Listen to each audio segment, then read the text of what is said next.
What if one moment could change everything? Imagine an ordinary night, a man just trying to get home, when a single decision by someone with a badge lights a fuse that no one can extinguish. That's what happened in a small Texas town, where a routine stop turned into a battle for justice that shook the nation. Stay with us, because this story isn't just about one man. It's about all of us, and the power we hold when we refuse to stay silent. Drop a comment below. Where are you watching from, and what time is it there? Trust me, you'll want to see how this ends. It was supposed to be just another night in Willow Creek, Texas, a sleepy little town nestled in the heart of Parker County, where the biggest drama was usually a high school football game or a heated debate at the diner over who made the best brisket. The stars hung low in the sky, a faint breeze carrying the scent of mesquite and dust through the humid air. At the edge of town, the Quick Mart on Highway 287 glowed under its flickering neon sign, a beacon for late-night travelers and locals alike. Inside, a bored cashier scrolled on her phone, while outside, a couple of teenagers kicked a soccer ball near the dumpster, their laughter cutting through the hum of cicadas. It was the kind of night you'd forget by morning, until it wasn't. Daniel Carter, a 42-year-old mechanic and former Army Ranger, was running on fumes after a grueling 12-hour shift at his auto shop. His flannel shirt was streaked with grease, the sleeves rolled up to his elbows, revealing forearms scarred from years of hard work and harder battles. His boots were scuffed from crawling under cars all day, and his old cowboy hat sat low over his brow, shading his tired eyes. All he wanted was to grab a six-pack of beer, head home to his small bungalow on Cedar Lane, and maybe catch the last quarter of the Spurs game on TV. He pulled his battered pickup into the Quick Mart lot, the engine rattling as he parked near the gas pumps. The air was thick with the scent of gasoline and the faint tang of barbecue from a nearby pit. A woman filled her minivan at Pump 2, her kids arguing in the back seat, while an older man in a faded denim jacket bought lottery tickets inside. Just another night in Willow Creek. Daniel killed the engine and stepped out, stretching his aching back with a low groan. He moved with the quiet confidence of a man who'd seen enough of the world to know his place in it, someone who'd carried brothers through gunfire in Fallujah, who'd rebuilt engines with the same steady hands that once held a rifle. He swiped his card at the pump, selected regular unleaded, and started fueling up, his mind drifting to the cold beer waiting inside the store. Maybe he'd grab a bag of chips, too, if he felt like splurging. That's when he noticed the headlights. A sheriff's cruiser rolled into the lot, slow and deliberate, like a coyote stalking prey in the tall grass. The headlights were off, but the engine purred low, menacing. Daniel didn't flinch, but he felt it, a prickle of unease crawling up his spine, the kind that came from years of being watched too closely for no good reason. The cruiser stopped right behind his truck, boxing him in against the pump. The door creaked open, and out stepped Deputy Kyle Warwick, a wiry man with a buzz cut and a smirk that didn't reach his cold blue eyes. His badge gleamed under the fluorescent lights, his tan uniform crisp despite the late hour. His hand rested lightly on his holster, fingers twitching like he was itching for a reason to draw. "Evening," Warwick said, his voice sharp, like he was already looking for a fight. "What's your business here?" Daniel glanced at the pump, the digital numbers ticking up as it filled his tank, then back at Warwick. "Just getting gas," he said, keeping his tone even, polite, the way he'd learned to navigate moments like this. Warwick's smirk faded, replaced by a hard squint, his eyes raking over Daniel with undisguised suspicion. "You from around here?" he asked, stepping closer, his boots crunching on the gravel lot. Daniel nodded once. "Born and raised. Live about 10 minutes up the road on Cedar Lane." Warwick's hand twitched near his gun, a subtle movement, but Daniel caught it. "Got ID on you?" Warwick pressed, his voice dropping an octave, heavy with accusation. The air shifted, thick with something unspoken, something ugly. Daniel felt the weight of Warwick's gaze lingering on his dark skin, the way his questions weren't really questions, but judgments. He'd felt that look before, too many times, in too many towns, from too many men with badges who saw his skin before they saw him. "Is there a problem, Deputy?" Daniel asked, his voice still calm but firm, his eyes steady. Warwick's jaw tightened, a muscle ticking in his cheek. "You fit the description," he snapped, the words sharp, cutting. Daniel tilted his head slightly, his expression unreadable. "Description of what?" he asked, not a challenge, but a genuine question. Warwick didn't answer. Instead, he squared his shoulders, puffing out his chest, making himself look bigger, meaner. It was a power play, pure and simple. Daniel knew the script. He'd lived it too many times before. "Step away from the truck," Warwick ordered, his voice louder now, echoing across the quiet lot. Daniel didn't move right away. He kept his hands visible, palms open, his posture non-threatening. "Deputy, I'm just trying to get gas. I haven't done anything wrong," he said, his tone measured, careful. Warwick's face reddened, his eyes narrowing to slits. The teenagers by the dumpster stopped kicking their ball, their laughter dying as they turned to watch, wide-eyed. The cashier inside looked up from her phone, frowning as she stepped closer to the window. A few other customers, the woman at pump 2, the older man with the lottery tickets, paused, sensing trouble brewing.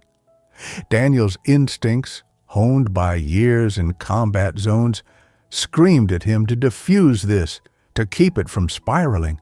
He'd seen how fast things could go south, how a split second could turn a bad night into a deadly one. "I'm not resisting," Daniel said, raising his voice just enough for the gathering onlookers to hear, his words deliberate, clear. "I'm happy to cooperate. Just tell me what's going on." Warwick sneered, his lip curling in disdain. "Don't play smart with me, boy." He spat, the word dripping with venom, a word Daniel hadn't heard directed at him since he was a kid in the 90s, walking home from school through the wrong neighborhood. "Step away from the truck, now." There was no reason for this, no explanation, just a white cop deciding a black man didn't belong, didn't have the right to exist in this space without being questioned, without being humiliated. Daniel took a slow breath, his mind racing even as his body stayed calm. He set the nozzle back on the pump, the click loud in the tense silence, his movements deliberate, careful. He stepped back, hands still visible, feeling the eyes of the growing crowd like a spotlight on his back. Warwick circled the truck, peering into the cab with exaggerated suspicion, his flashlight beam darting over the interior. Daniel's wallet sat on the dashboard where he'd tossed it earlier, next to a thermos of cold coffee, a pair of worn work gloves, and a crumpled receipt from the auto parts store. A toolbox rattled in the bed of the truck, alongside a spare tire and some jumper cables, nothing suspicious, nothing out of place. Warwick turned back, his smirk returning, colder now, more dangerous. "What's in the bed of the truck?" he demanded, his tone accusing, as if he'd already decided Daniel was hiding something.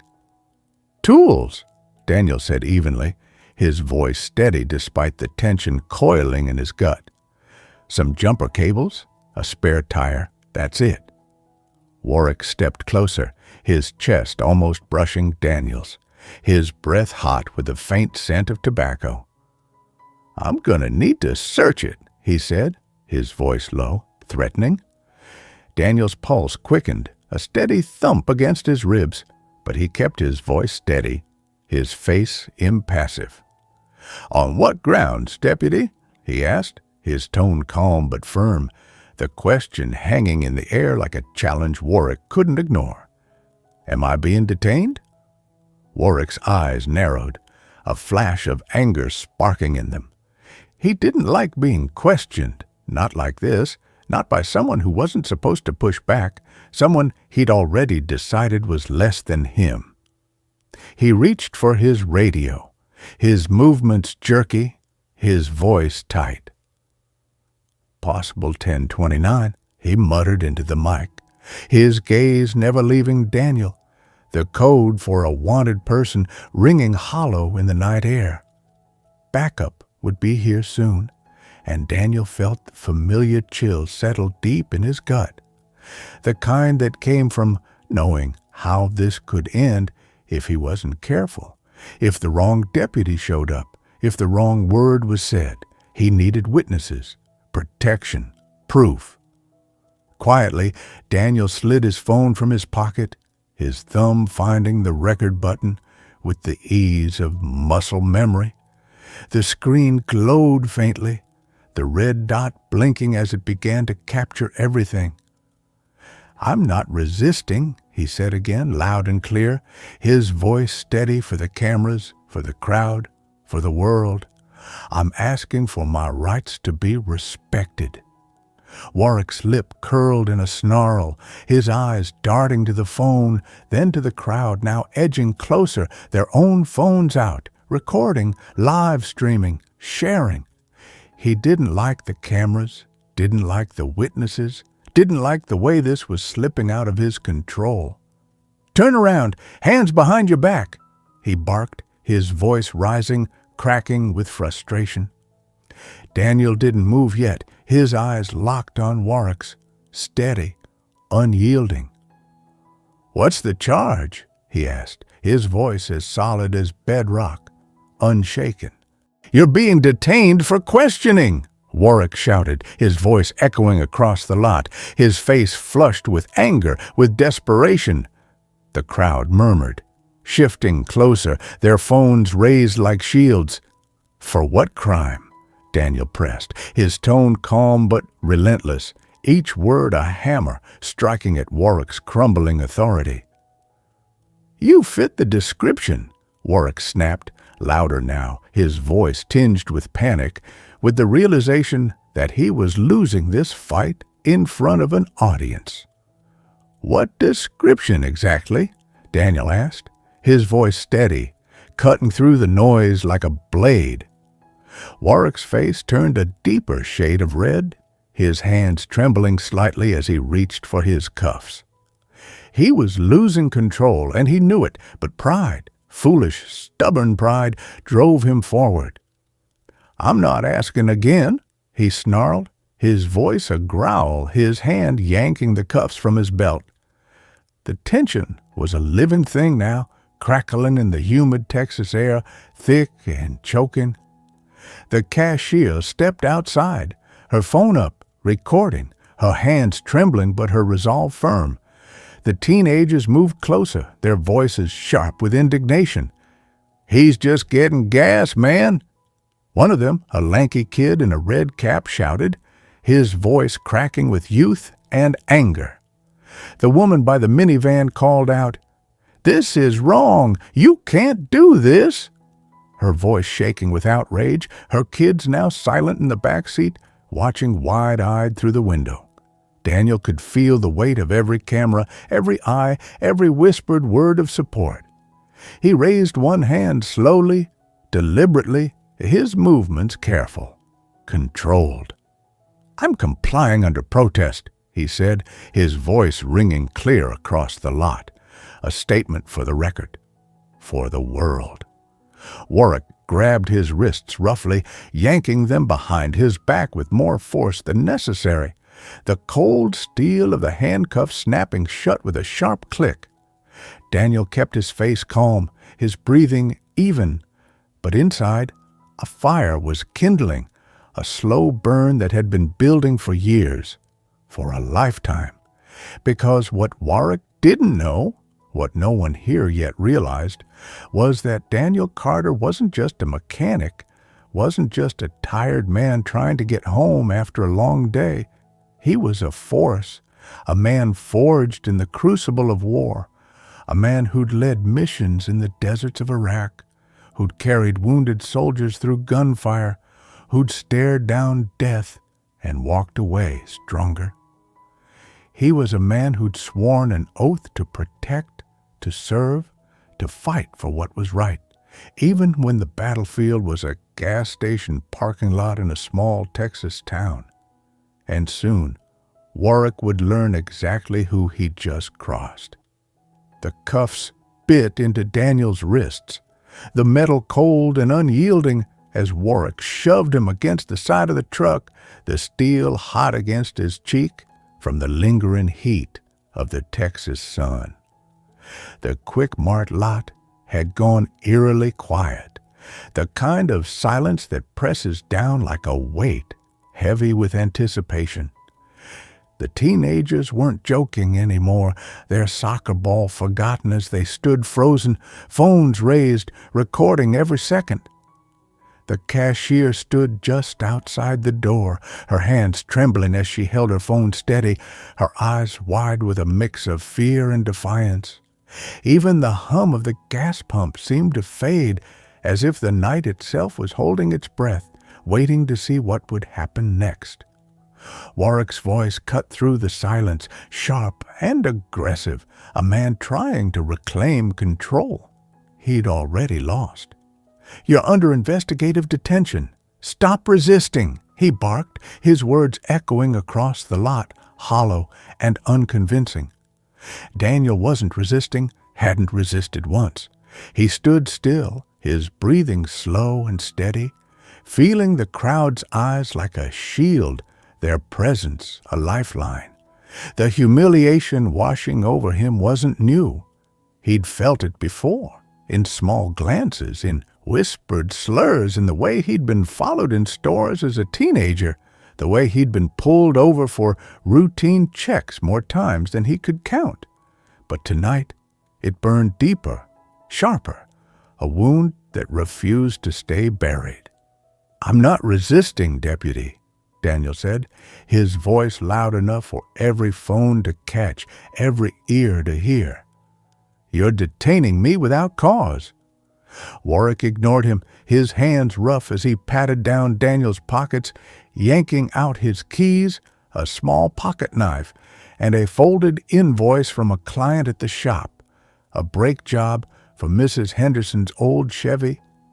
He tossed them onto the hood of the cruiser like they were evidence of some grand crime, the metal clattering against the paint. The pump clicked off behind them, the nozzle dangling from the truck, forgotten in the chaos. The teenager in the red cap stepped closer, his phone held high, his voice trembling with anger. "Why's he in cuffs? He didn't do nothing." Warwick spun around, his glare venomous. "Back up! All of you, back up!" he shouted, his voice cracking with strain.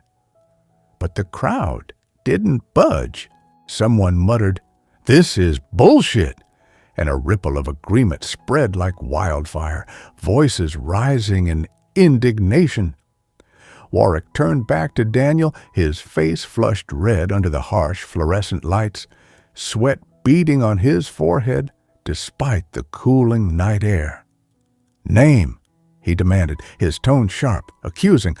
"Daniel Carter," Daniel said, his voice steady, unshaken. "I told you, I live here. I haven't broken any laws." Warwick sneered, his lip curling in disdain.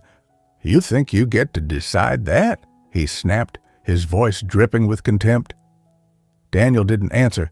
He stared at the cracked asphalt beneath his boots, keeping his body still, his breathing even, his mind focused.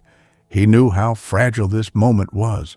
One wrong move, one wrong look, could turn a bad night into a tragedy, could turn him into a statistic, a name on a protest sign. Warwick grabbed Daniel's wallet from the dashboard and flipped it open, rifling through it with clumsy, aggressive fingers. His fingers paused on a card. Not the driver's license, the other one, the one Daniel always carried, the one that told a story Warwick wasn't expecting. Daniel saw the flicker of confusion in Warwick's eyes, the brief hesitation as he processed what he was seeing, but the deputy snapped the wallet shut and tossed it back onto the hood, pretending it meant nothing, pretending he hadn't just seen proof that he'd picked the wrong man to mess with. Another cruiser pulled into the lot, its lights flashing, but its siren silent, the tires crunching on gravel as it came to a stop. Deputy Sarah Jennings stepped out, younger than Warwick, her blonde hair pulled back in a tight ponytail, her expression uneasy as she took in the scene. Daniel cuffed, the crowd growing, phones everywhere, the air thick with tension. "What's the situation?" she asked Warwick, her voice low, cautious, but audible in the quiet lot. Warwick didn't bother whispering, his voice loud, brash, trying to assert control. "Suspicious subject, non-compliant. Possible 10 to 29, he said, the word sounding hollow, forced. Jennings frowned, her brow furrowing. "You run him yet?" she asked, her tone uncertain, her eyes flicking to Daniel, then back to Warwick. Warwick ignored her question, his focus still on Daniel, his hands twitching with agitation. "Secure him first!" he barked, his voice sharp. Jennings hesitated, her eyes darting to the crowd, then to Daniel, then back to Warwick, her discomfort clear. Warwick shoved Daniel harder against the truck, making him grunt as his ribs pressed against the metal, the pain sharp but fleeting. The crowd gasped, a collective intake of breath, their phones zooming in, capturing every moment. "This is harassment," someone shouted from the edge of the lot, a man in a plaid shirt who'd been filling his motorcycle at Pump 4. "Racial profiling," the woman by the minivan added, her voice trembling with outrage, her hands clenched into fists at her sides. Warwick's face grew even redder, his hand hovering near his taser now, his fingers twitching, his control slipping further with every passing second. Daniel stayed perfectly still, refusing to give him an excuse, refusing to let this escalate into something he couldn't come back from. "I'm complying fully," Daniel said again, his voice loud and clear, a mantra for the cameras, for the crowd, for history. "I have not been told why I'm being detained." Warwick's teeth gritted, his jaw clenching so hard Daniel could hear it. He leaned in close, his voice a low snarl, meant only for Daniel's ears. "You think you're clever, don't you? Think you can make me look bad?" he hissed, his breath hot against Daniel's ear. Daniel said nothing, his eyes fixed on the horizon, on the faint glow of the town's lights in the distance, his mind steady even as his body ached. Warwick straightened, trying to regain control, his chest heaving with shallow breaths. "Search the vehicle," he ordered Jennings, his voice sharp, commanding. Jennings froze, her hand on the truck's door handle, her face paling. "We got probable cause?" she asked, her voice uncertain, her eyes darting to the crowd, then back to Warwick, her discomfort growing. Warwick's glare could have burned holes through steel. "Do it!" he snapped, his tone leaving no room for argument. Jennings moved to the truck, her shoulders tight, her movement stiff, reluctant. She opened the door, peering inside, her flashlight beam sweeping over the interior. Daniel's phone was still recording, the screen glowing on the passenger seat, the live stream running, comments flooding in by the dozens, then hundreds, then thousands. This is insane. He's done nothing wrong. Where is this? We need to help. Jennings pulled back, her face pale, her voice urgent but low as she turned to Warwick. "He's live streaming," she whispered, her words barely audible over the murmur of the crowd. "There are thousands watching right now." Warwick's eyes widened, then narrowed, a flicker of panic crossing his face before it hardened into rage. The game had changed, and he knew it. Whatever he thought he was doing, whatever little power play he thought he was winning, had just been broadcast to the world, to every corner of the internet, to people who wouldn't let this go. His face twisted, caught between rage and fear, his hands trembling as he tried to process the implications. For a moment, Daniel almost pitied him. Almost. But then Warwick doubled down, his pride refusing to let him back off. He grabbed Daniel's arm and yanked him upright, forcing him to face the gathered crowd, his voice loud, desperate, trying to reclaim the narrative. "This man was acting suspicious," he shouted, his words ringing across the lot, hollow and unconvincing. "We had every right to stop him." The crowd erupted, their voices a chorus of outrage, a wall of sound that pressed in on Warwick from all sides. "Suspicious? How? Getting gas?" The teenager in the red cap shouted, his voice cracking with anger, his phone still raised. "You didn't stop the white guy at pump 2. The woman by the minivan added, her voice raw, her hand shaking as she pointed to the older man in the denim jacket, who'd been left alone despite lingering longer than Daniel. Daniel had been singled out, and everyone saw it. Everyone knew why. Warwick's jaw clenched, his eyes darting around the lot, calculating, cornered, a trapped animal, looking for a way out. He grabbed Daniel's wallet again, yanking it open with trembling hands, desperate for something, anything, to justify this, to save himself. And that's when he saw it, really saw it this time. Not the driver's license, the other ID, the one he'd tried to ignore. Daniel Carter, United States Army Ranger Regiment, retired.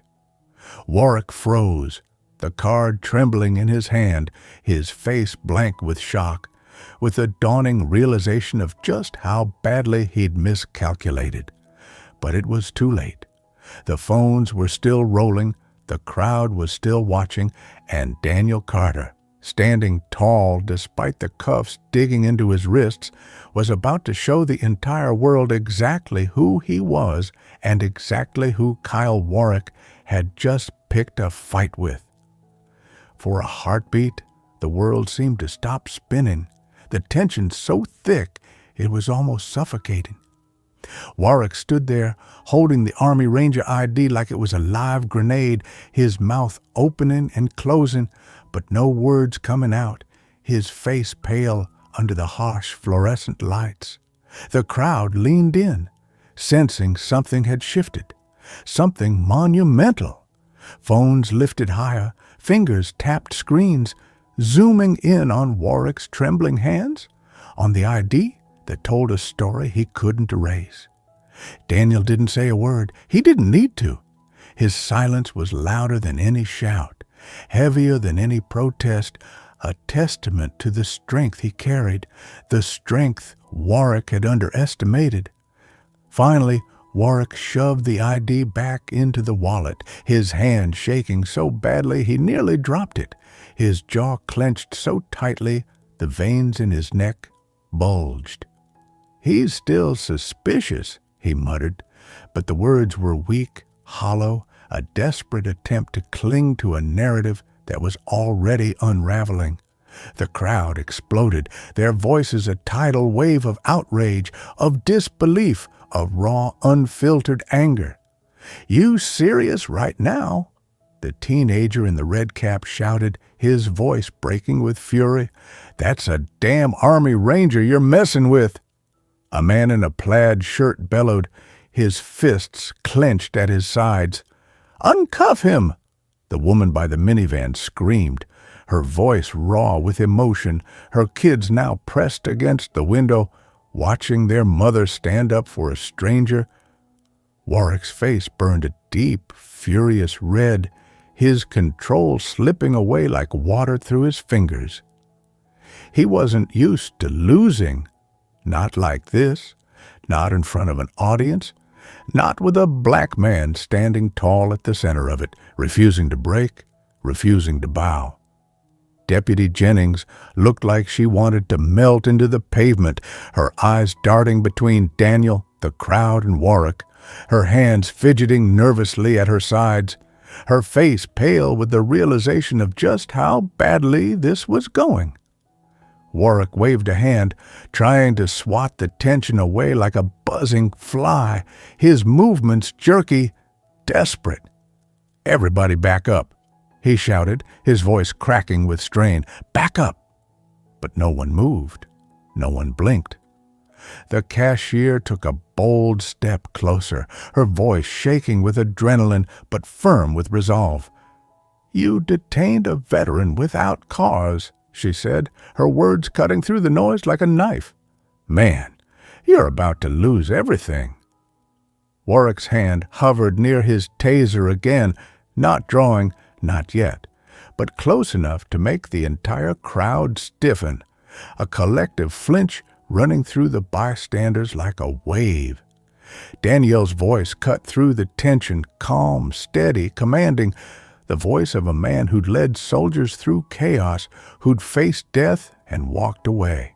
"You really think reaching for that taser is going to save you now, Deputy?" he asked, his tone even, not loud, not angry, but carrying the weight of absolute certainty. Warwick froze, his hand hovering, his eyes wide with a mix of rage and fear, because Daniel didn't sound scared. He sounded sure, unshaken, a man who'd already won this fight in his mind, a man who knew the world was watching. And that certainty spread through the crowd like wildfire, their voices rising again, louder, angrier, a chorus of defiance. "You need to release him!" The man in the plaid shirt yelled, his voice booming across the lot. "Now!" The woman by the minivan echoed, her hands on her hips, her stance defiant. Phones were raised high, some streaming live, comment bubbles popping up on screens. "WTF is this? This is insane. Free him now." Daniel turned his head slightly, locking eyes with Jennings, his gaze steady, piercing. "You still want to be part of this, Deputy?" he asked, his voice low but carrying a question that cut straight to her core. Jennings paled, her mouth opening, then closing, her eyes dropping to the ground, shame painting her young face red. Warwick was breathing hard now, sweat trickling down the sides of his face, his uniform sticking to his skin in the humid air. His authority, his power, was slipping away, and he knew it, could feel it in the way the crowd pressed closer, in the way their voices drowned out his own, in the way Daniel stood tall despite the cuffs, unbowed, unbroken. "Backup's on the way," he snapped, half to himself, his voice trembling with a mix of fear and defiance. Daniel raised an eyebrow, his expression calm, almost pitying. "You sure you want them seeing this mess?" he asked, his tone even, the words a quiet warning. Warwick's mouth twisted into a grimace, his hands clenching into fists, but before he could bark another order, the distant wail of sirens pierced the thick summer air, growing louder, closer, a sound that sent a ripple of anticipation through the crowd. Everyone turned toward the sound, more units, more witnesses. But were they coming to help Warwick, or were they coming to witness his collapse? Daniel stood steady, refusing to let fear creep in, his mind as clear as it had been in the heat of battle, his body as still as it had been under enemy fire. He'd faced worse than this, far worse, in places most of these folks couldn't even find on a map, in deserts where the sand burned your skin, where the air smelled of gunpowder and blood, where every shadow could be your last. He'd carried wounded soldiers through hell, had stared down death more times than he could count, had walked away when others couldn't. A small-town deputy with a chip on his shoulder wasn't going to break him, not here, not now, not ever. The sirens grew louder, closer, their red and blue lights flashing in the distance, painting the night in stark, flickering colors. Warwick made a decision. The wrong one, the kind of decision that comes from panic, from pride, from a man too stubborn to see the hole he'd already dug. With a sudden, violent jerk, he yanked Daniel away from the truck and started marching him toward the cruiser, his grip tight, bruising, his voice barking, "We're taking this down to the station." The crowd erupted in boos and shouts, their voices a wall of sound that pressed in on Warwick from all sides, a chorus of outrage that refused to be ignored. "You're arresting a ranger!" The teenager in the red cap shouted, his voice raw with disbelief. "You're making it worse, man!" The man in the plaid shirt yelled, stepping closer, his fists clenched. "This is illegal!" The woman by the minivan screamed, her voice breaking with emotion, her kids now crying in the back seat, scared and confused. Daniel didn't resist, didn't struggle, but he spoke clearly, his voice steady, each word a declaration for the recording phones, for the live streams, for history. "I am a United States Army Ranger, retired," he said, his tone unwavering, resonant. "I have committed no crime. I am being unlawfully detained." Warwick shoved him forward roughly, his hands shaking with rage, with fear, with the dawning realization that he'd just lit a fire he couldn't put out. "Shut it!" he snarled, his voice a low growl, but it was too late.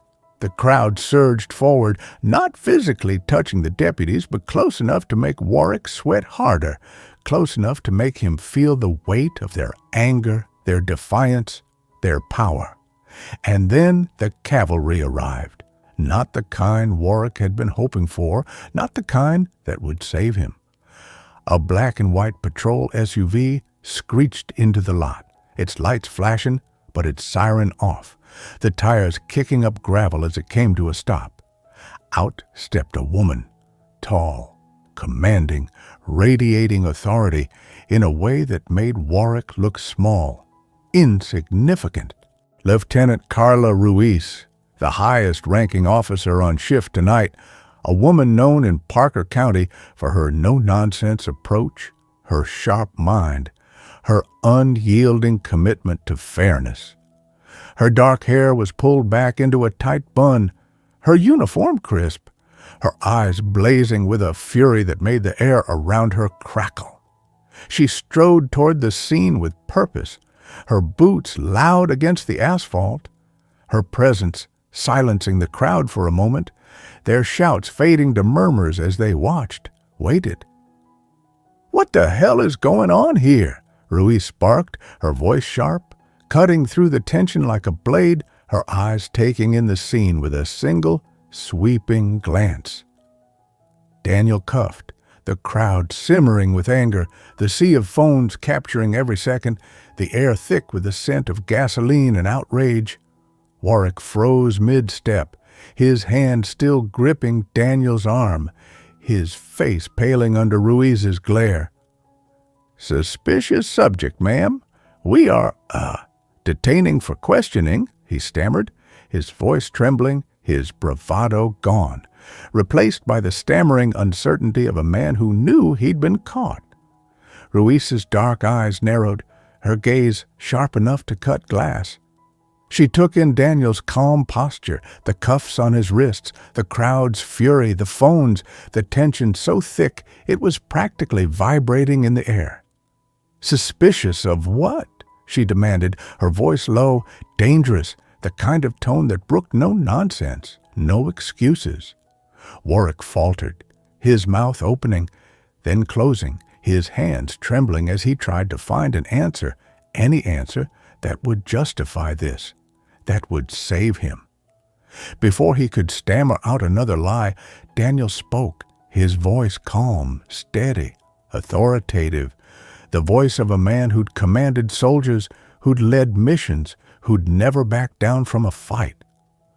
"Lieutenant Ruiz," he said, his tone even, his eyes meeting hers without flinching, "I'm Daniel Carter, retired Army Ranger. I was filling my gas tank when I was illegally detained without cause." Ruiz's gaze snapped to Daniel, her eyes narrowing as she processed his words, her mind already piecing together the truth. She clocked the handcuffs, the marks on Daniel's wrists, the ID now sitting on the hood of the cruiser, the Ranger insignia gleaming under the fluorescent lights, and her expression changed instantly. Cold, controlled fury, the kind of anger that doesn't shout, doesn't scream, but burns with a quiet intensity that's far more terrifying. She turned on Warwick, her voice slicing through the night like a whip crack, sharp, final.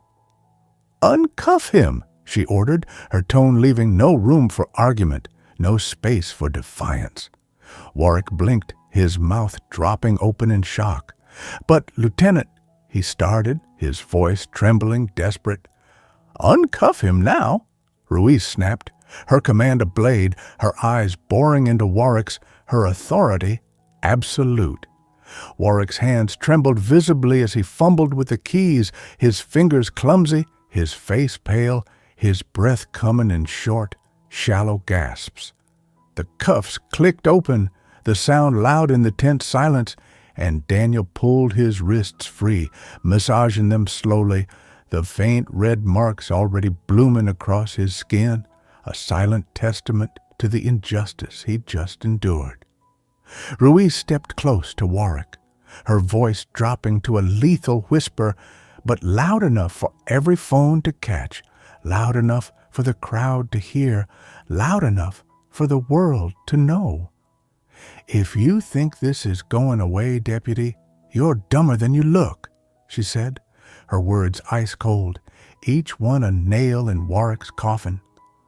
Warwick stood there, frozen, his face pale under the harsh lights, his hands shaking, his world collapsing around him. The crowd cheered, erupting in applause, in shouts of victory, their voices a thunderous roar that rolled across the parking lot, a sound of triumph, of justice, of a community refusing to stay silent. Daniel turned to face them, lifting one hand, not in triumph, but in calm, commanding gratitude the way a true leader would, silencing them with his presence, with the quiet strength that had carried him through this night, through a lifetime of battles. The night was far from over. The reckoning had only just begun. Warwick stood frozen, the cuff keys dangling uselessly in his hand, the crowd's cheers ringing in his ears like a death knell, each shout a reminder of his failure, his humiliation. Lieutenant Ruiz didn't spare him another glance, her focus now on Daniel, on righting the wrong that had unfolded under her watch. She turned to Daniel, her voice loud enough for the crowd to hear, for the cameras to catch, her tone formal but laced with respect. "Mr. Carter, I apologize for what just happened here tonight," she said, her words clear, deliberate. "You are free to go." Daniel nodded once, his expression calm, composed, his eyes meeting hers with a quiet gratitude, a silent acknowledgment of her intervention. He said nothing yet. His silence was his strength, his presence a testament to the man he was, the man Warwick had underestimated. Warwick stumbled back toward his cruiser, his legs unsteady, his world crumbling beneath him like a house of cards in a storm. Deputy Jennings stood awkwardly near the passenger side, her face pale, her eyes darting nervously toward Daniel, then away just as fast, her hands fidgeting with the hem of her uniform, her shame a visible weight on her shoulders. The crowd buzzed louder, their anger transforming into something else, hope, defiance, a shared resolve that this wouldn't be the end, that this moment would mean something, would change something. "This isn't right," a voice shouted from the back, a woman in a nurse's scrubs who'd pulled into the lot just as the confrontation escalated. "He needs to be fired," the man in the plaid shirt yelled, his voice booming, his fists still clenched. "We're not letting this go," the teenager in the red cap added, his voice raw, his phone still raised, still streaming, still capturing every second for the world to see.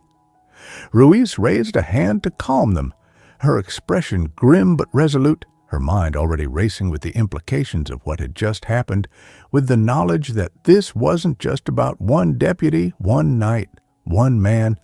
It was about all of them, about a system that had failed, about a community that deserved better. Daniel bent down, retrieving his wallet and phone from the hood of the cruiser, his movements slow, deliberate, his hands steady despite the ache in his wrists, the burn of the cuffs still lingering on his skin. His phone was still recording, the screen glowing with a flood of comments. Thousands now, tens of thousands, from across the country, from around the world, people watching, people reacting, people refusing to let this go. "This is disgusting. He's a hero.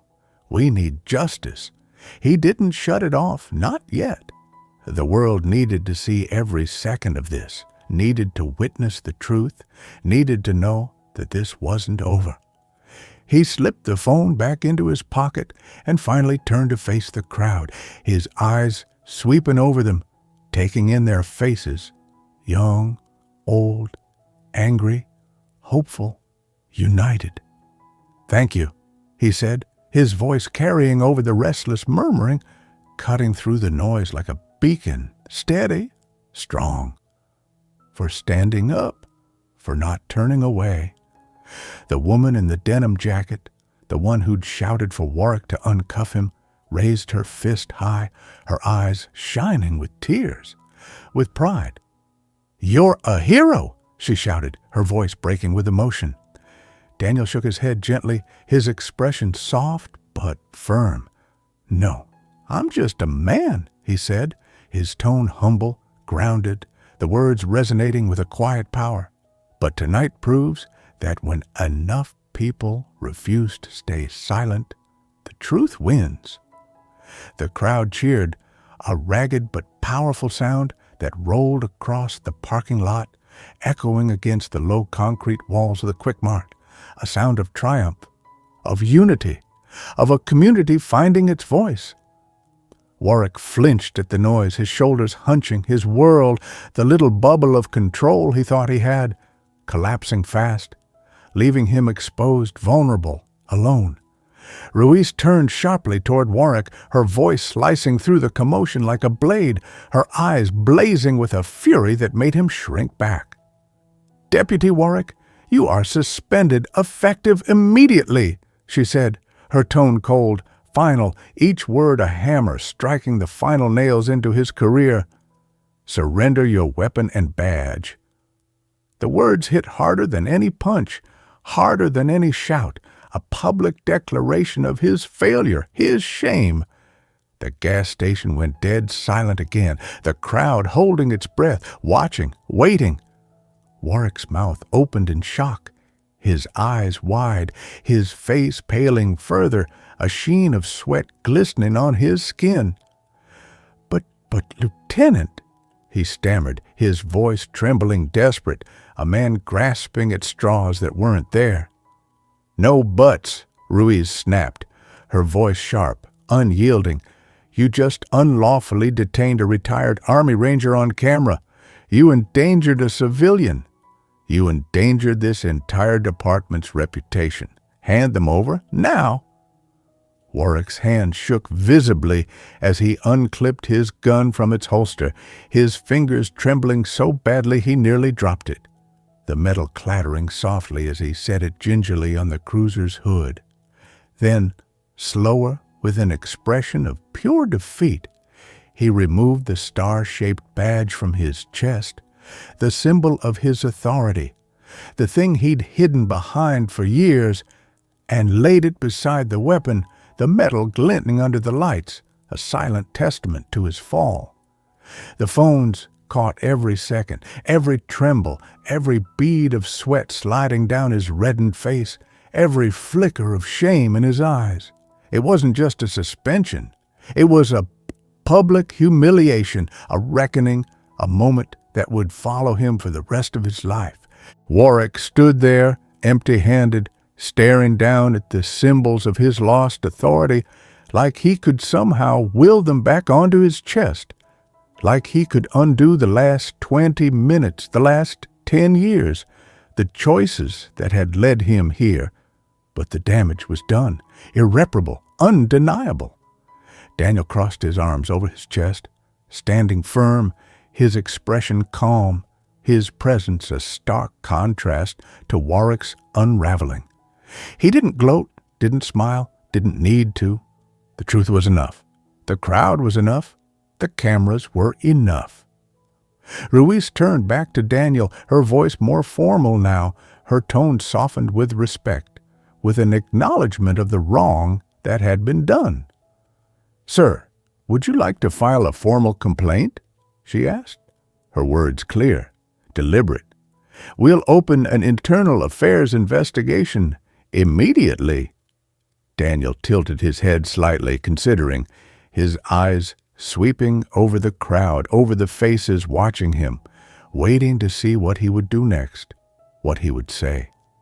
He let the moment stretch out, thick and heavy, the weight of their expectations, their hopes, resting on his shoulders. Then he spoke, his voice clear, steady, resolute. "Yes, I'll be filing a complaint," he said, his words ringing across the lot, a promise, a declaration. "And this won't end here." The crowd roared again, their cheers echoing against the low buildings, their voices a thunderous wave of support, of belief, of a shared resolve that this was only the beginning. Warwick stumbled back toward the passenger side of his cruiser, slumping heavily into the seat like a deflated balloon, his head in his hands, his world shattered. Jennings climbed in silently after him, her movement stiff, her eyes fixed on the floor, avoiding Daniel's gaze, avoiding the crowd, avoiding the truth of what she'd been part of. Ruiz barked into her radio, calling for an internal affairs supervisor to respond to the scene. Her voice clipped, professional, but laced with an undercurrent of anger, of determination. Procedures would be followed now, boxes checked, reports filed, statements taken. But Daniel knew better, knew how easily these things could be buried, how quickly the system could close ranks, how many times he'd seen complaints disappear into the ether, never to be seen again. Not tonight, not this time. He pulled his phone back out, the screen still glowing with comments, with shares, with a flood of support from strangers who had seen the truth, who'd felt the weight of this moment, who wouldn't let it go. He spoke directly into the camera, his voice low but strong, each word a promise, a call to action. "To everyone watching," he said, his tone steady, resonant, "this isn't about one bad cop. It's about a system that allows people like him to operate unchecked. It's about all the quiet nights when nobody's recording, when nobody's watching, when nobody stands up." He paused, letting the words sink in, letting the weight of them settle over the crowd, over the viewers, over the world. But not anymore. We're done staying quiet. We're done looking away." He ended the live stream, his thumb hovering over the screen for a moment, feeling a sense of finality settle in his bones. Not an ending, but a beginning, a spark that would grow into something bigger, something unstoppable. Lieutenant Ruiz approached cautiously, her expression a mix of respect and wariness, her voice softer now, more personal. "We'll get statements from witnesses," she said, her tone professional but sincere. "We'll take care of this." Daniel looked her dead in the eye, his gaze steady, unflinching, his voice low but firm. "No, Lieutenant," he said, his words a quiet challenge, a promise. "You'll try, but I'll make sure it does get taken care of. Not just for me, for everyone you don't see, for everyone who's been through this, for everyone who didn't have a crowd, who didn't have a camera, who didn't make it home." Ruiz stiffened slightly, her jaw tightening, but she nodded, a flicker of respect in her eyes, a silent acknowledgement of the truth in his words, of the fight that lay ahead. She couldn't deny what the cameras had captured, what the crowd had witnessed, what the world now knew. Around them, the gas station was still buzzing with energy. People exchanging numbers, promising to share their videos, spread the truth, their voices a hum of determination, of hope, of a community waking up. The tide was turning, and everyone there felt it, a shift in the air, a change that couldn't be undone. Daniel took a long breath, the humid Texas air filling his lungs, warm and heavy, but it didn't feel oppressive anymore. It felt alive, charged with possibility, with purpose. He turned toward his truck, rubbing his sore wrists absently, the red marks a reminder of the fight he'd just endured, the fight that wasn't over. The gas pump still dangled from the side, forgotten in the chaos, the nozzle swinging slightly in the breeze. He finished refueling, the click of the pump loud in the now quiet lot, and as he climbed into the driver's seat, he caught a glimpse of himself reflected in the truck's side mirror. Not just a man pumping gas anymore, not just a mechanic, not just a veteran, but a symbol, a spark. And soon, that spark was going to light a fire no one could put out. By the time the sun rose the next morning, the story of what had happened at the Quick Mart had spread like wildfire, not through hashtags or trending topics, but through the raw, undeniable power of human connection, of shared outrage, of a community refusing to stay silent. At the First Baptist Church on Main Street, Pastor James stood at his pulpit during the early service, his voice trembling with emotion as he recounted the story to his congregation, his hands gripping the edges of the podium, his eyes shining with tears. "Daniel Carter stood tall for all of us last night," he said, his voice echoing through the small wooden sanctuary. The pews packed with people who'd heard the story whispered over breakfast tables, over cups of coffee at the diner, over phone calls with neighbors and friends. He showed us what courage looks like, what justice looks like, what it means to stand up when the world wants to keep you down. The congregation murmured in agreement, some nodding, some wiping tears from their eyes, some raising their hands in silent prayer, their voices joining in a chorus of amens, a shared resolve to stand with Daniel, to fight with him, to make sure this moment meant something. At the Willow Creek Diner, the morning rush was louder than usual, the air thick with the scent of frying bacon and the hum of conversation, every table abuzz with the story of the night before. Waitresses moved quickly, pouring coffee and clearing plates, but they couldn't help but pause to listen as customers shared what they'd heard, what they'd seen, what they felt. "I saw the whole thing," said Maria Alvarez, a regular who worked the night shift at the hospital. Her hands wrapped around a mug of black coffee, her voice low but fierce. That deputy had no right at all. Daniel didn't do nothing but stand there, calm as can be, while Warwick tried to break him. But he couldn't, not with all of us watching. Across the table, an older man in a faded baseball cap, a farmer named Bill Thompson, who'd known Daniel since he was a boy, shook his head slowly, his weathered hands trembling with anger. "I've known Daniel since he was knee-high," he said, his voice rough with emotion. "He's a good man, a brave man. What Warwick did, it's a disgrace. We can't let it stand." The diner buzzed with agreement, voices rising, overlapping, a chorus of outrage, of resolve, of a community coming together, refusing to let this go. By mid-morning, the story had reached beyond Willow Creek, carried on the wings of whispered conversations, of shared glances, of a collective anger that refused to be contained. In the nearby town of Weatherford, a group of high school students gathered at the local park, their voices loud, their signs hastily made but powerful. Justice for Daniel Carter. No more abuse.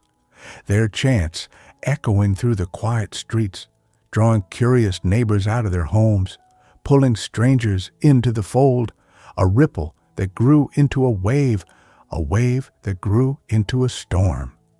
In Fort Worth, a local radio host dedicated his entire morning show to the story, his voice cracking with emotion as he recounted what had happened, as he played clips of the live stream, as he invited callers to share their own stories of injustice, their own encounters with a system that had failed them, their own hopes for a better future. "This isn't just about one man," the host said, his voice booming through car radios, through kitchen speakers, through earbuds across the city. "This is about all of us. This is about what kind of world we want to live in. Daniel Carter stood up for himself, and now we need to stand up for him." By noon, news vans had descended on Willow Creek, their satellite dishes pointed skyward, their reporters swarming Daniel's small bungalow on Cedar Lane, their cameras trained on his front door, their voices a constant hum of questions, of demands for a statement, for a soundbite, for a piece of the man who'd become a symbol overnight.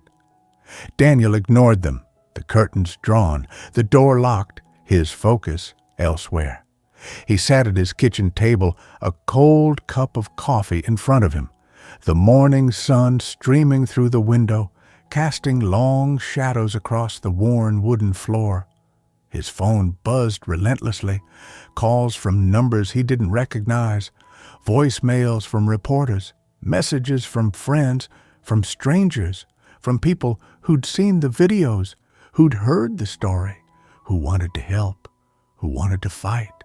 He let them pile up, unanswered for now, his mind racing, his heart heavy with the weight of what had happened, with the responsibility he now carried, with the knowledge that this wasn't over, that this was only the beginning.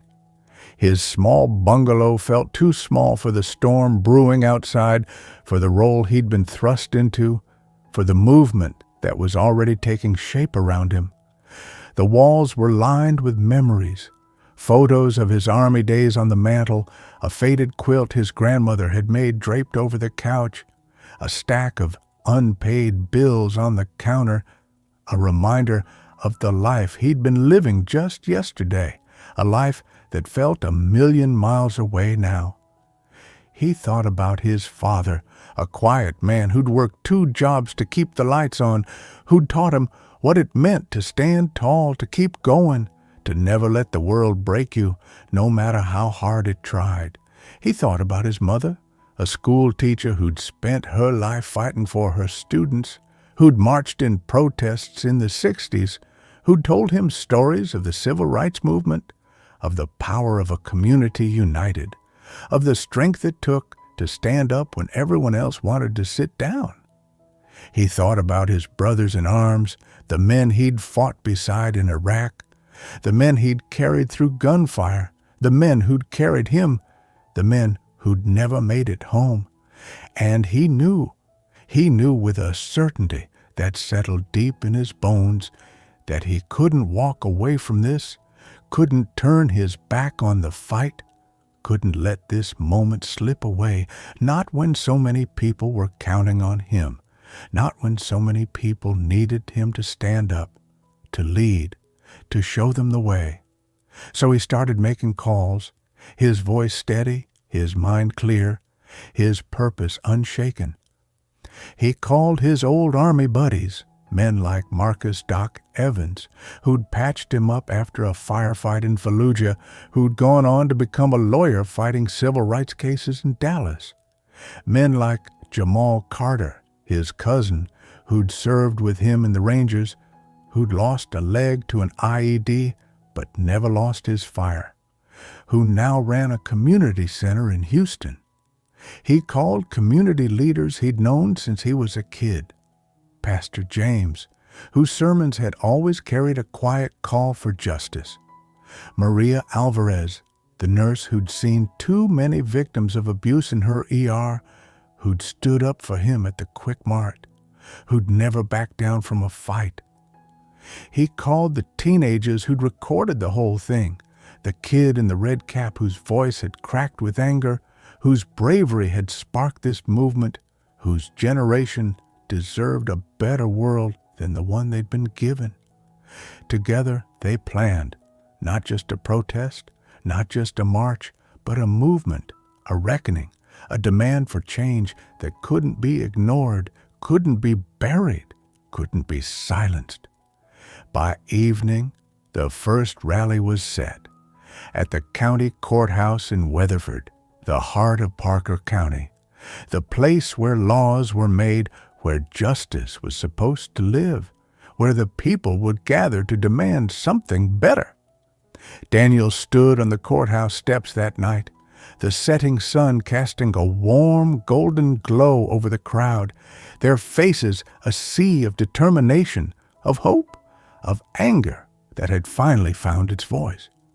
They held signs, "Justice for Daniel Carter," and "The abuse, we stand together," their voices rising in a chant that echoed through the quiet streets, a sound of defiance, of unity, of a community that had had enough. Daniel raised a hand, silencing the crowd with his presence, with the quiet strength that had carried him through that night at the Quick Mart, through a lifetime of battles, through a war that had never really ended. "I'm not a politician," he said, his voice steady, resonant, each word carrying the weight of his conviction, the depth of his experience. "I'm not a preacher. I'm not a celebrity. I'm just a man who wanted to get home after a long day, who wanted to live without fear, who wanted to be treated like a human being." The crowd murmured in agreement, their faces tight with emotion, their eyes shining with tears, with pride, with belief. "But what happened at that Quick Mart wasn't just about me," Daniel continued, his tone firm, unyielding. "It was about every person who's been profiled, every person who's been harassed, every person who's been made to feel less than because of the color of their skin, because of where they come from, because of who they are. And tonight, we're saying no more." The crowd erupted, their cheers shaking the ground, their voices a thunderous wave that rolled across the square, a sound of hope, of defiance, of a community ready to fight. Daniel's eyes swept over them, taking in their faces, their signs, their shared resolve, and he felt something shift inside him. A spark, a fire, a purpose that had always been there, waiting for this moment to ignite. "I'm running for sheriff," he said, his voice ringing clear across the courthouse steps, a declaration that sent a shock wave through the crowd, a promise that this wasn't just a moment, but a movement, a fight for a future where nights like the one at the Quick Mart could never happen again. The announcement hit like a lightning bolt, the crowd's cheers rising to a fever pitch, their voices a chorus of belief, of hope, of a shared dream for something better. Daniel Carter for sheriff, a man who'd been cuffed for no reason, who'd stood tall despite it all, who'd shown them what justice looked like, what courage looked like, what leadership looked like. The idea spread like wildfire, carried on the voices of the people, on the whispers of a community that had found its champion, on the hope of a future where the badge meant protection, not fear. But Warwick wasn't done. Not yet. Not entirely. He sat in a cracked vinyl booth at a diner on the outskirts of town, a cold cup of coffee in front of him, his eyes fixed on the small TV mounted over the counter, where a local news station was replaying the footage from the Quick Mart, the footage that had ended his career, the footage that had made Daniel Carter a symbol, a hero, a candidate for sheriff. Warwick's hands clenched into fists, his nails digging into his palms, his breath coming in short, shallow gasps, his mind racing with anger, with shame, with the bitter taste of defeat. He'd lost his badge, his reputation, his future, but he wasn't ready to let go, wasn't ready to admit he'd been wrong, wasn't ready to face the man he'd become. The fight was far from over, and Warwick's bitterness, his resentment, his refusal to change would cast a long shadow over the days to come. For Daniel, the path ahead was clear, but it wouldn't be easy. He'd ignited a spark, a fire that was spreading, a movement that was growing, a fight that was just beginning. He knew the road would be long, knew the system wouldn't change without a battle, knew there'd be more nights like the one at the Quick Mart, more moments that would test him, that would push him, that would demand everything he had. But he was ready, ready to fight, ready to lead, ready to show the world what happened when good people stood together, when good people refused to stay silent, when good people turned a spark in the dark into a fire that could light the way for generations. The days that followed were a whirlwind, a storm of activity that swept through Parker County like a Texas tornado, relentless, unstoppable, transformative. Daniel's campaign became more than just a bid for sheriff.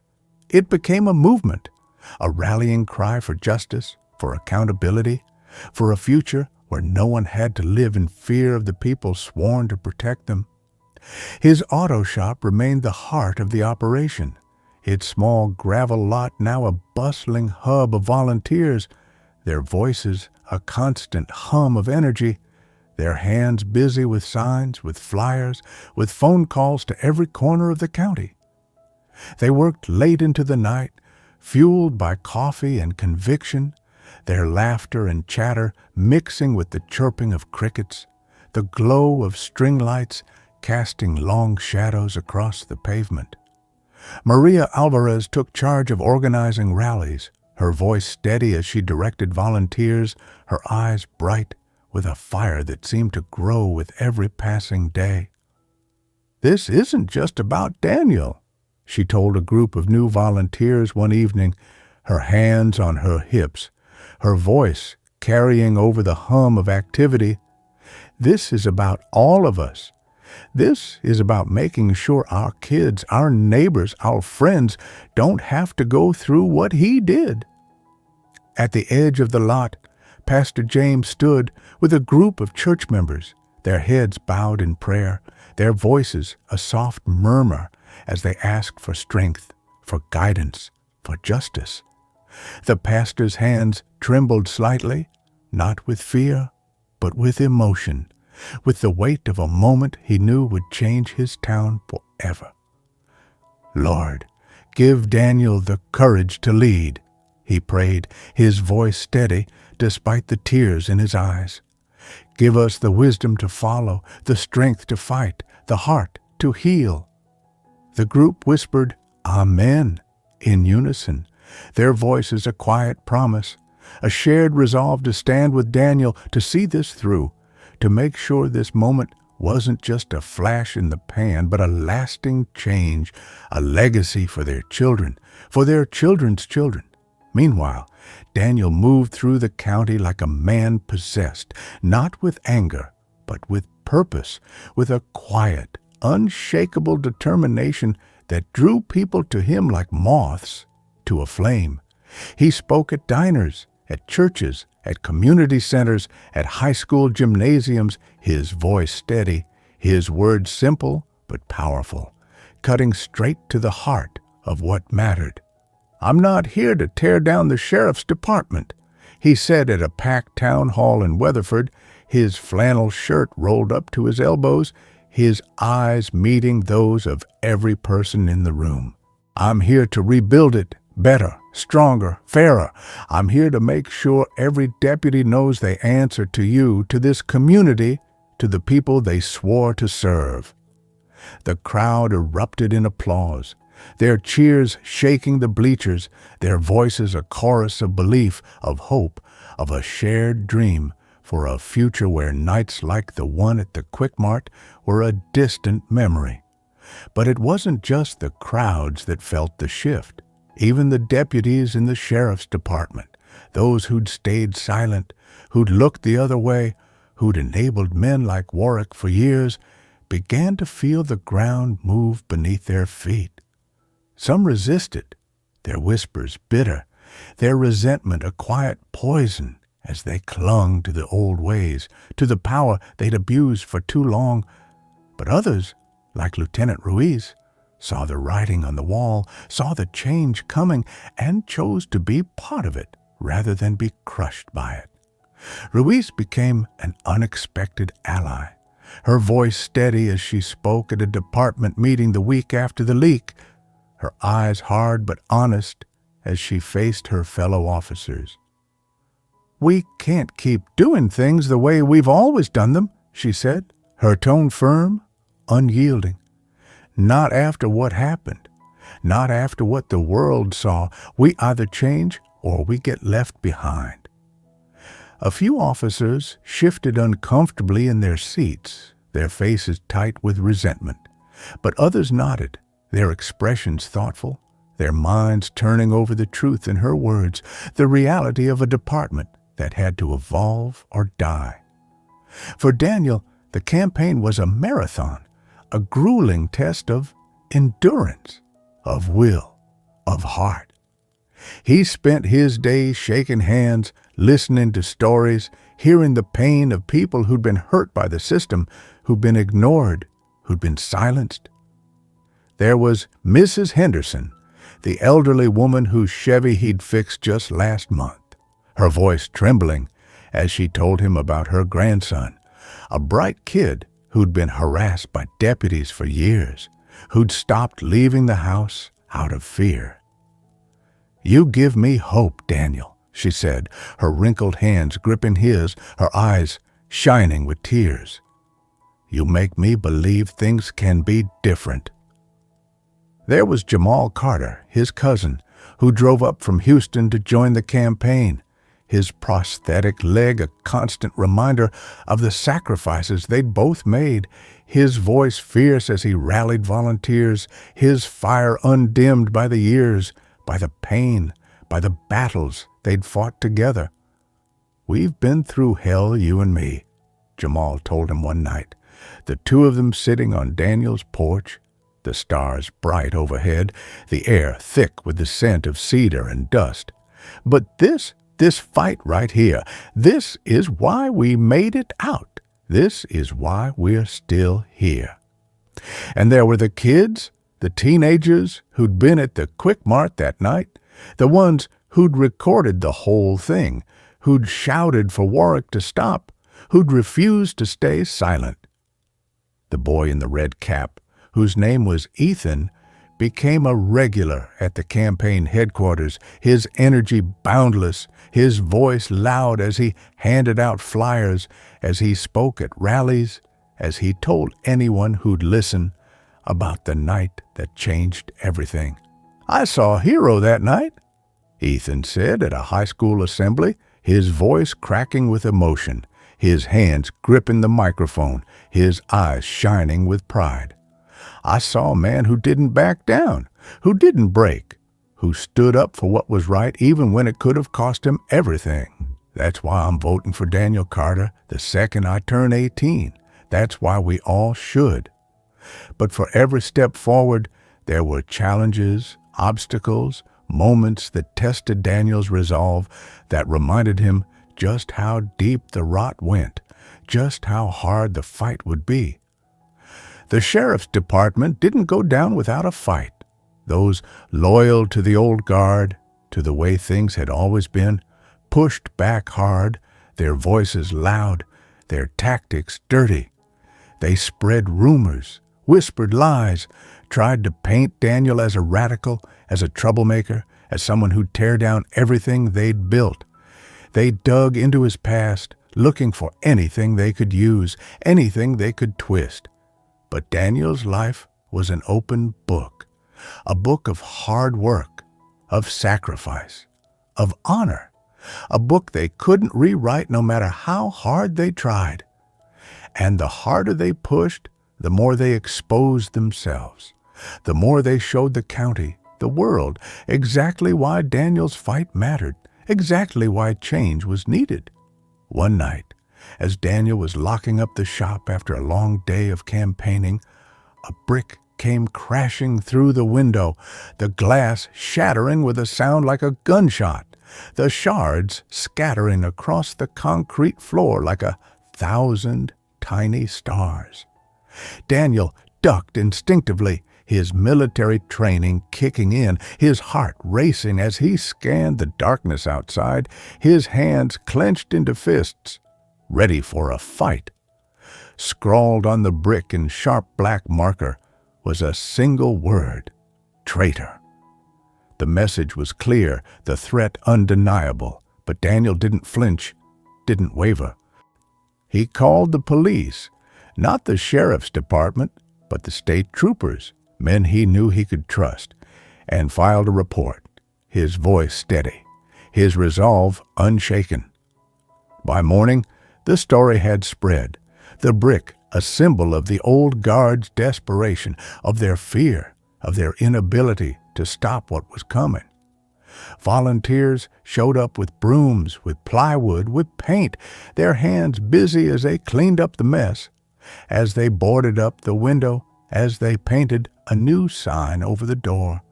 "We won't be silenced."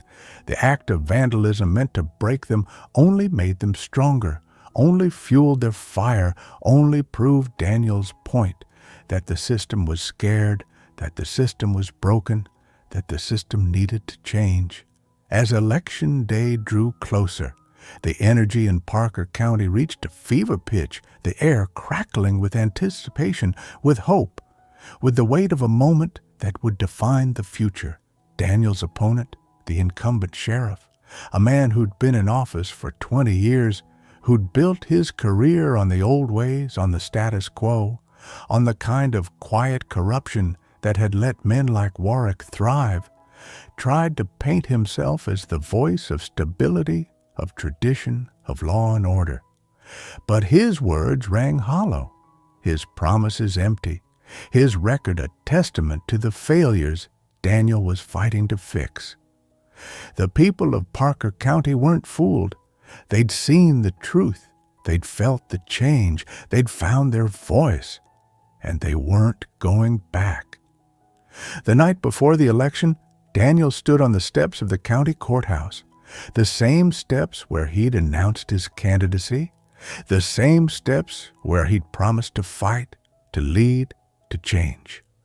The crowd stretched out before him larger than ever, their faces lit by the glow of street lamps, by the flicker of candles, by the fire in their eyes. They held signs: Carter for sheriff, Justice starts here, a new day for Parker County. Their voices a low hum of anticipation, of hope, of belief. Daniel looked out over them, his heart full, his mind clear, his purpose unshaken. He didn't have a speech prepared, didn't need one. He spoke from the heart, his voice steady, resonant, each word a promise, a vow, a call to action. Tomorrow, you have a choice, he said, his tone firm, unyielding, his eyes meeting theirs, seeing them, really seeing them. You can choose the past, a past where fear ruled, where power protected itself, where good people suffered in silence.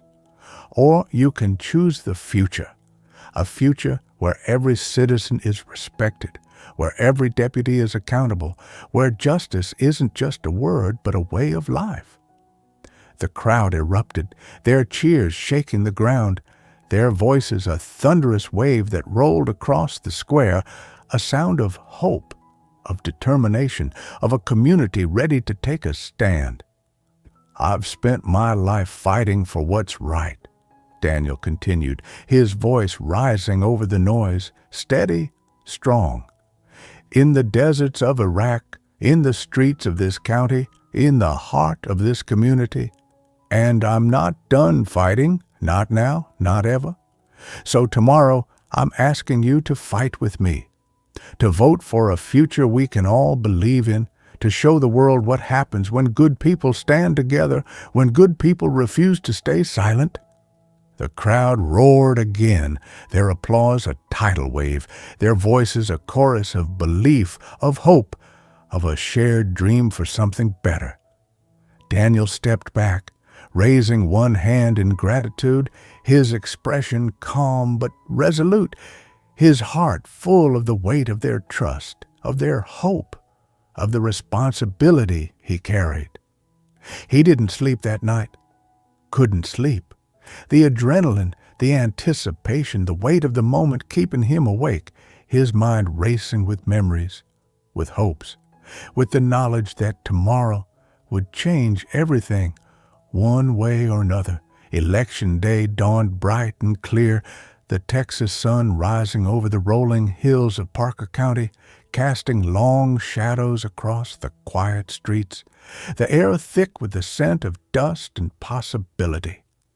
The polling stations were packed from the moment they opened, lines stretching around the block, people standing shoulder to shoulder, their faces a mix of determination, of hope, of a quiet resolve that spoke louder than any shout. There was Mrs. Henderson, her cane tapping against the pavement, her eyes bright with pride as she cast her vote for the man who'd fixed her Chevy, the man who'd given her hope. There was Ethan, the teenager in the red cap, who'd turned 18 just 2 weeks ago, his hands trembling with excitement as he marked his ballot, his first vote a vote for the man he called a hero. There was Maria Alvarez, her nurse's scrub still on from the night shift, her voice steady as she encouraged others in line, her heart full of the belief that today would be the start of something new, something better.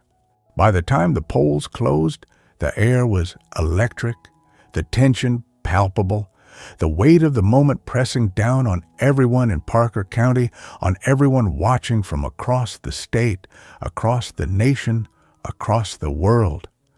The results came in late that night, the numbers flashing across screens in living rooms, in diners, in the campaign headquarters at Daniel's shop, where volunteers gathered, their hands clasped, their breaths held, their hearts pounding. It wasn't close, not even a little. Daniel Carter won in a landslide, the numbers a testament to the power of a community united, of a movement unstoppable, of a man who turned one terrible night into a spark that lit a fire no one could put out.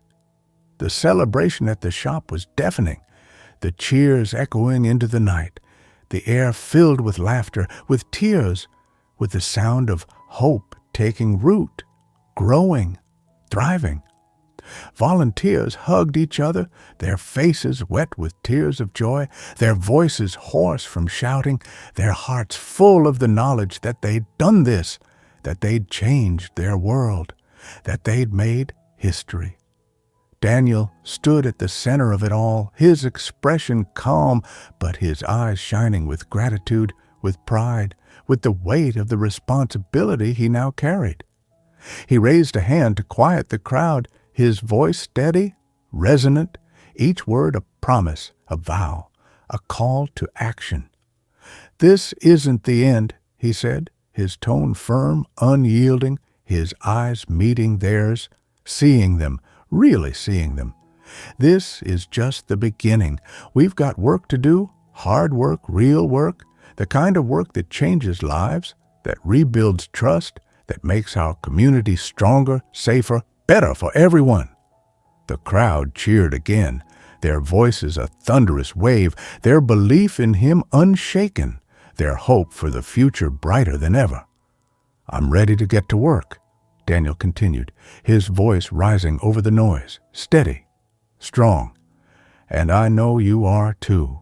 So let's do this together." Across town, Kyle Warwick watched the results come in from the same diner on the outskirts of town, the same cracked vinyl booth, the same cold cup of coffee, the same small TV mounted over the counter. He sat alone, his shoulders slumped, his hands trembling, his world shattered beyond repair. The screen showed Daniel's face, calm, steady, victorious, his voice echoing through the diner, through Warwick's mind, through the broken pieces of his life. "We've got work to do," Daniel said, his words a dagger in Warwick's heart, a reminder of his failure, of his fall, of the man he'd tried to break, the man who'd risen stronger than ever. Warwick's hands clenched into fists, his nails digging into his palms, his breath coming in short, shallow gasps, his mind racing with anger, with shame, with the bitter taste of defeat. He'd lost everything, his badge, his reputation, his future, his pride, all because of one night, one choice, one man who'd refused to break, who turned Warwick's own weapon against him, the truth. The diner was nearly empty now, the late hour casting long shadows across the chipped linoleum floor, the air heavy with the scent of grease and stale coffee.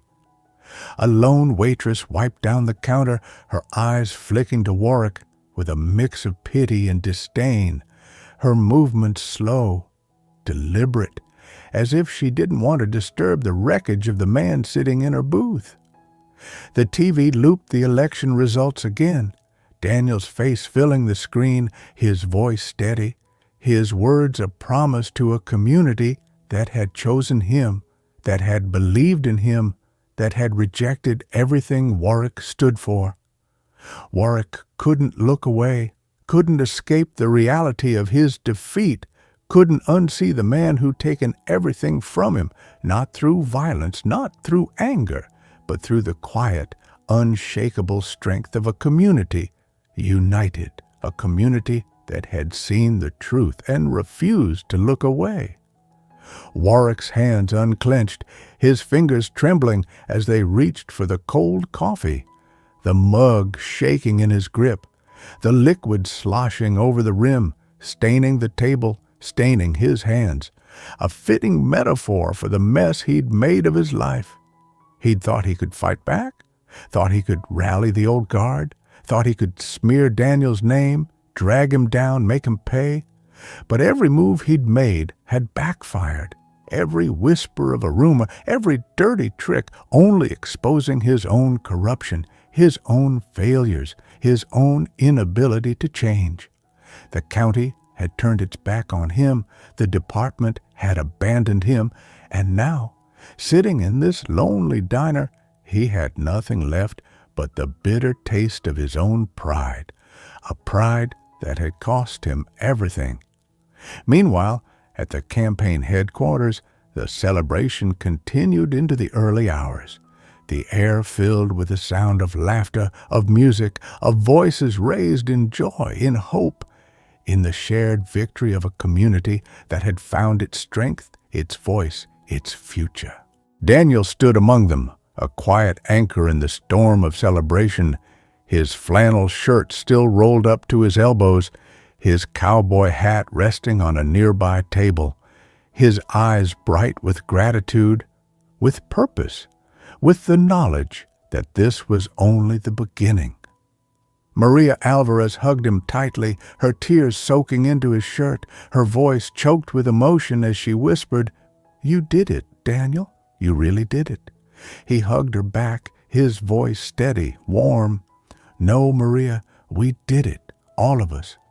She pulled back, wiping her eyes, her smile wide, her heart full, her belief in him, in them, unshaken.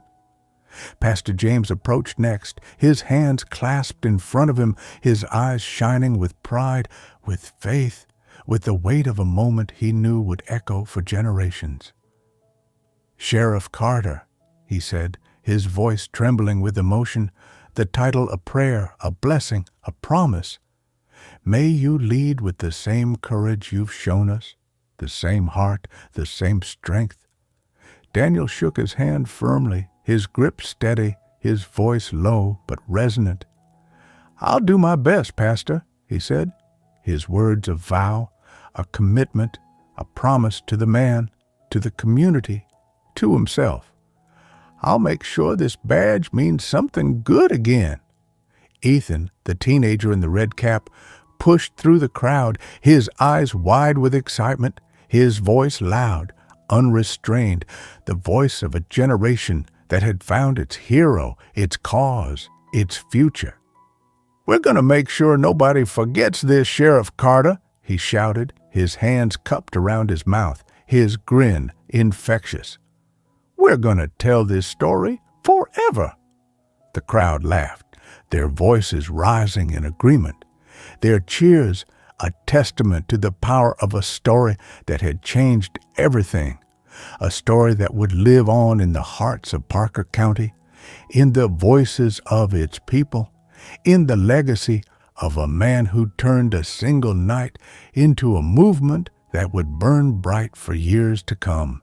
As the celebration wound down, Daniel slipped outside, the cool night air a welcome relief after the heat of the crowded shop, the stars above bright and endless, a reminder of the world beyond Willow Creek, of the battles still to come, of the work that lay ahead. He leaned against the side of his truck, the same truck he'd been pumping gas into that night at the Quick Mart, the same truck that had borne witness to the moment that changed everything. His wrists still bore faint marks from the cuffs, a quiet reminder of the fight he'd endured, the fight he'd won, the fight that wasn't over. He took a deep breath, the scent of mesquite and dust filling his lungs, grounding him, centering him, reminding him of where he'd come from, of who he was, of why he was here. The next morning, Daniel stood in front of the sheriff's station, the early sun casting long shadows across the pavement, the air thick with the promise of a new day, a new beginning.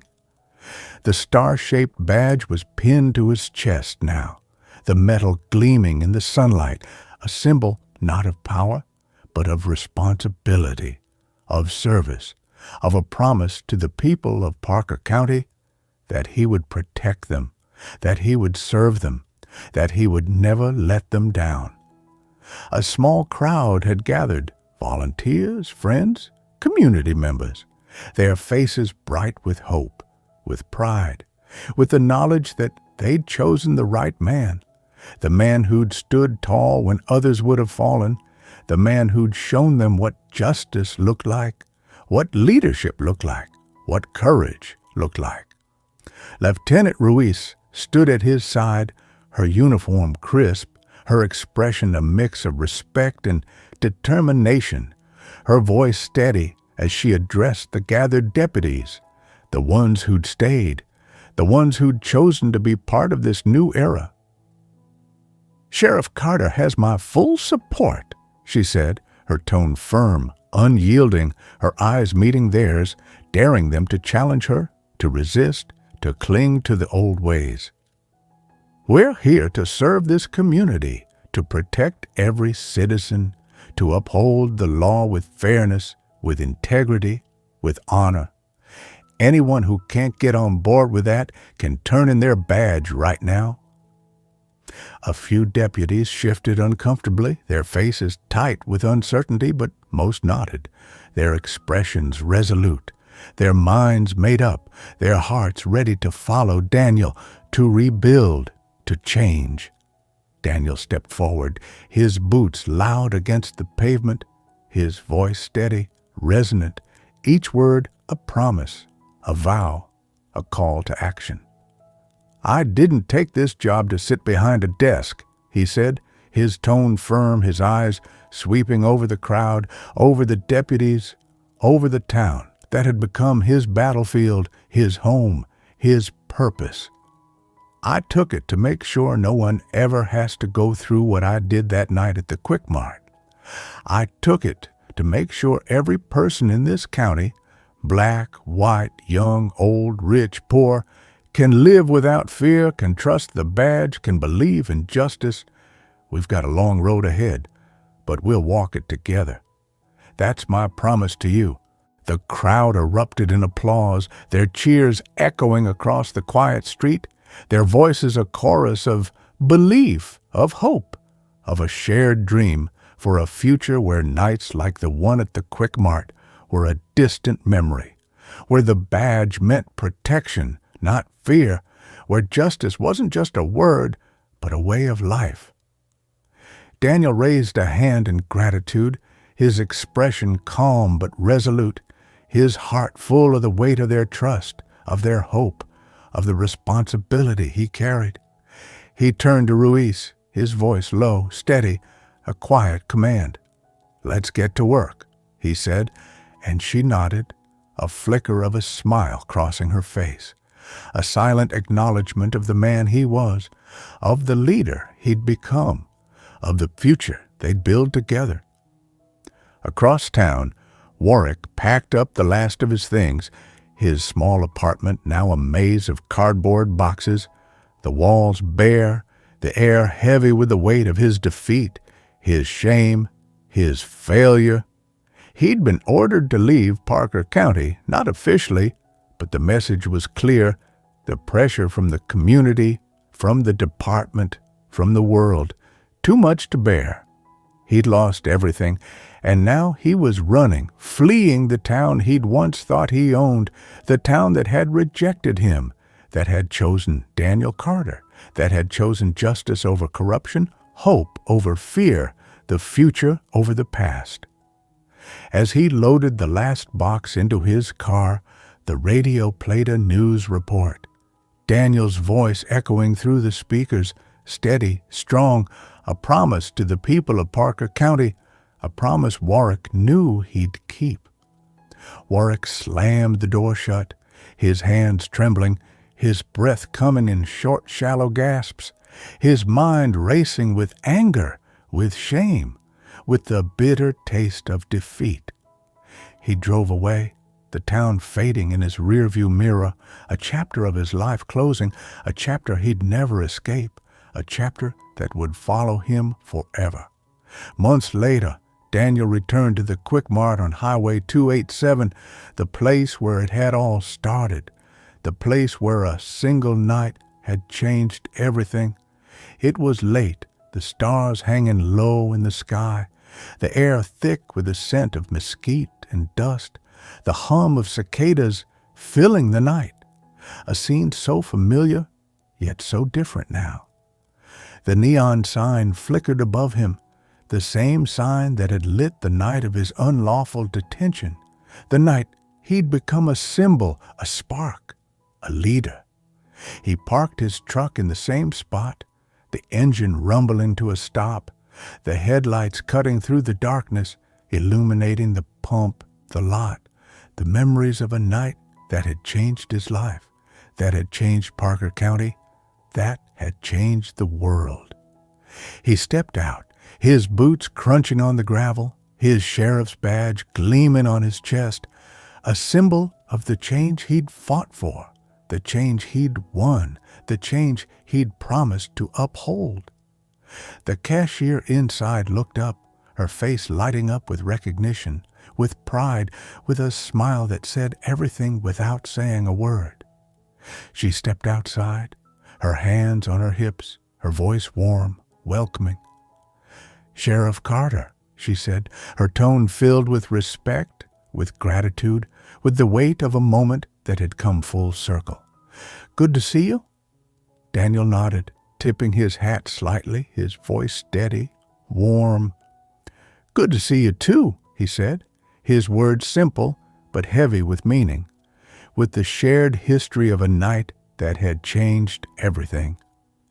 He filled his tank, the pump clicking softly in the quiet night, the sound a reminder of the ordinary moment that had sparked an extraordinary movement, a movement that had grown, that had thrived, that had changed lives. The teenagers were there again, kicking their soccer ball near the dumpster, their laughter cutting through the hum of cicadas, their voices a reminder of the future, of the generation that would inherit the world Daniel was building, a world where they could grow up without fear, where they could believe in justice, where they could stand tall. One of them, the kid in the red cap, Ethan, spotted him, his face lighting up with excitement, his voice loud, unrestrained. "Sheriff Carter," he shouted, running over, his soccer ball forgotten, his eyes bright with pride, with hope, with the knowledge that he'd been part of this, that he'd helped make this happen. "You're here." Daniel smiled, a rare, genuine smile that reached his eyes, that spoke of the man he was, the man he'd become, the man who'd never stopped fighting, who'd never stopped believing, who'd never stopped leading. "I'm here, Ethan," he said, his voice steady, warm, a promise to the boy, to the community, to himself. "And I'm not going anywhere." Ethan grinned, his hands stuffed in his pockets, his voice filled with the boundless energy of youth, of hope, of a future that felt brighter than ever. "Good," he said, his tone firm, his eyes shining. "Because we need you." Daniel climbed back into his truck, the engine rumbling to life, the headlights cutting through the darkness, illuminating the road ahead, a road that wasn't easy, that wasn't short, but that led to a future worth fighting for, a future he'd build with his hands, with his heart, with the strength of a community behind him. He drove off into the night, a man who'd turned a spark into a fire into a movement into a legacy that would burn bright for years to come.